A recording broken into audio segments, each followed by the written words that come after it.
Hi hello ನಮಸ್ಕಾರ, welcome to Boss TV Kannada. ನಾನು ಮಂಜುನಾಥ್ ಶ್ರೀನಿವಾಸ್. ಇವತ್ತಿನ ಬಾಸ್ ಟಿವಿ ಸ್ಪೆಷಲ್ ನಲ್ಲಿ ನಮ್ಮ ಜೊತೆ ಜಾಯ್ನ್ ಆಗ್ತಾ ಇದ್ದಾರೆ. ಬಿಗ್ ಬಾಸ್ ನಲ್ಲಿ ಇದ್ದದ್ದು ಕೆಲವೇ ದಿನಗಳಾದರೂ ಆ ಕೆಲವೇ ದಿನಗಳಲ್ಲಿ ಕರ್ನಾಟಕದಾದ್ಯಂತ ಜನರ ಮನಸ್ಸನ್ನ ಹಾಗೆಯೇ ಕನ್ನಡಿಗರ ಬೆಟ್ಟದಷ್ಟು ಪ್ರೀತಿಯನ್ನ ಗಳಿಸಿ ಈಗ ತಮ್ಮ ಬಾಳ ಸಂಗಾತಿಯ ಜೊತೆಗೆ ಹೊಸ ದಾಂಪತ್ಯ ಜೀವನಕ್ಕೆ ಕಾಲಿಡಲು ಸಜ್ಜಾಗಿರುವಂತಹ ಬಿಗ್ ಬಾಸ್ ಸೀಸನ್ 11ರ ಸ್ಪರ್ಧಿಯಾಗಿರುವಂತಹ ರಂಜಿತ್ ಹಾಗೆಯೇ ಅವರ ಸಂಗಾತಿ ಮಾನಸ ಅವರು ಇವತ್ತಿನ ನಮ್ಮ ಬಾಸ್ ಟಿವಿ ಯುಗಾದಿ ಸಂಭ್ರಮದಲ್ಲಿ ಜಾಯ್ನ್ ಆಗ್ತಾ ಇದ್ದಾರೆ. ಮೊದಲನೇದಾಗಿ ಇಬ್ಬರಿಗೂ ನಮಸ್ತೆ, ಹೇಗಿದ್ದೀರಾ?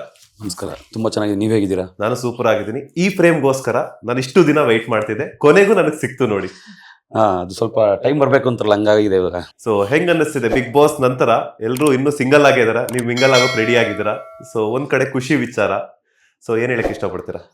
ಖುಷಿ ಆಗುತ್ತೆ, ಏನಕ್ಕಂದ್ರೆ ಇವಾಗ ಎಲ್ಲರ ಮನೇಲಿ ಒಂದು ಶುಭ ಕಾರ್ಯ ನಡಿಬೇಕು ಅಂತ ಕಾಯ್ತಾ ಇರ್ತಾರೆ. ನಮ್ಮಲ್ಲಿ ಸ್ವಲ್ಪ ತುಂಬಾ ಲೇಟ್ ಆಯ್ತು.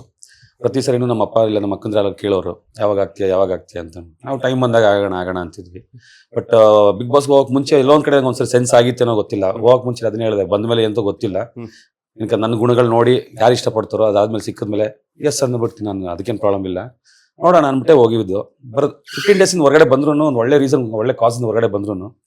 ಸೊ ನಾನು ಪ್ರತಿಯೊಂದು ಪ್ರೆಸ್ ಅಲ್ಲಿ ಕೂತ್ಕೊಂಡಾಗ್ಲೂ ಎಲ್ಲ ಕಡೆ ನಾವು ಅದನ್ನೇ ಕೇಳ್ತೀವಿ, ಸರ್ ಯಾವಾಗ ನೆಕ್ಸ್ಟ್ ಇದೆಯಾ, ಏನಾರು ಇದೆಯಾ. ಅಲ್ಲೂ ಅದನ್ನೇ ಹೇಳ್ತಾ ಇದ್ದೀವಿ ಇಂಟರ್ವ್ಯೂಲ್ಲಿ. ನನಗೂ ಇನ್ನೂ ಗೊತ್ತಿಲ್ಲ, ಬಟ್ ಇವಾಗ ಜಸ್ಟ್ ಹೊರಗಡೆ ಬಂದಿರೋದ್ರಿಂದ ನನಗೆ ಯಾರು ಇಷ್ಟಪಟ್ಟು ಬರ್ತಾರೋ, ಇಲ್ಲಾಂದ್ರೆ ನನಗೆ ಯಾರು ಇಷ್ಟ ಆಗ್ತಾರೋ ನಾನು ಡೈರೆಕ್ಟಾಗಿ ಅಪ್ರೋಚ್ ಮಾಡ್ಬಿಡ್ತೀನಿ ಅಂತ. ಸೊ ಆ ರೀತಿ ಇರಬೇಕಾದ್ರೆ ಇವಾಗ ನನ್ನ ಭಾಳ ಸಂಗತಿಯಾಗಿ ಮಾನಸ ಗೌಡ ಅವರು ಎಂಟ್ರಿ ಆಗ್ತಿದ್ದಾರೆ. ನಾನೇ ಡೈರೆಕ್ಟಾಗಿ ಅಪ್ರೋಚ್ ಮಾಡಿದೆ. ಬಿಕಾಸ್ ನನ್ನ ಕಾಸ್ಟ್ಯೂಮ್ ಡಿಸೈನ್ ಮಾಡ್ಬೇಕಾದ್ರೆ ಅವರು ಮಾತಾಡೋಂಥ ರೀತಿಗಳೆಲ್ಲ ತುಂಬ ಇಷ್ಟ ಆಗಿದ್ದು. ಸೊ ಇಮಿಡಿಯೇಟಾಗಿ ನಾನು ಡೈರೆಕ್ಟಾಗಿ ನೋಡ್ಬಿಟ್ಟು ನಾನು ಡೈರೆಕ್ಟಾಗಿ ಕೇಳಿದೆ, ಎಸ್ ಐ ಲವ್ ಯು ಅಂತ. ಅದಾದ್ಮೇಲೆ ಅವರು ಒಂದು ವಾರ ಟೈಮ್ ತೊಗೊಂಡು, so finally she said yes, got engaged. Okay, ಖುಷಿ ಇದೆ. ಎಷ್ಟು ಬೇಗ ಆಗೋಯ್ತಲ್ಲ. ಲವ್ ಆಗಿದ್ದು ಗೊತ್ತಾಗಿಲ್ಲ, ಎಂಗೇಜ್ಮೆಂಟ್ ಆಗಿದ್ದು ಗೊತ್ತಾಗಿಲ್ಲ, ಮದುವೆಗೆ ರೆಡಿ ಆಗಿದ್ದು ಗೊತ್ತಾಗ್ಲಿಲ್ಲ. ಅನ್ಕೊಂಡಿದ್ರ ಇಷ್ಟು ಬೇಗ ಆಗುತ್ತೆ ಅಂತ?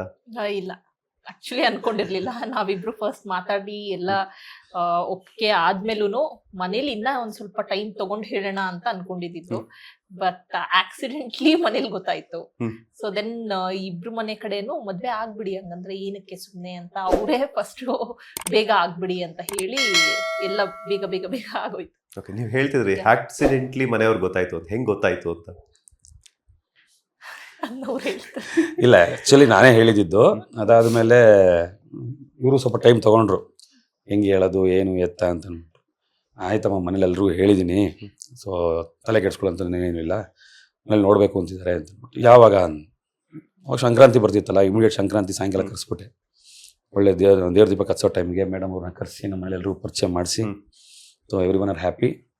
ಸೊ ಆಮೇಲೆ ಅವ್ರ ತಂದೆನ ಹತ್ರ ಮೀಟ್ ಮಾಡಿ, ಅವ್ರ ತಂದೆನ ಹತ್ರ ಎಲ್ಲ ಮಾತಾಡಿದ್ಮೇಲೆ ಅದೇ ಹೇಳಿಲ್ವ, ಜಾತಕ ಕೂಡ ಬಂದಾಗ ಏನು ತಡೆಯೋಕ್ಕಾಗಲ್ವಂತೆ.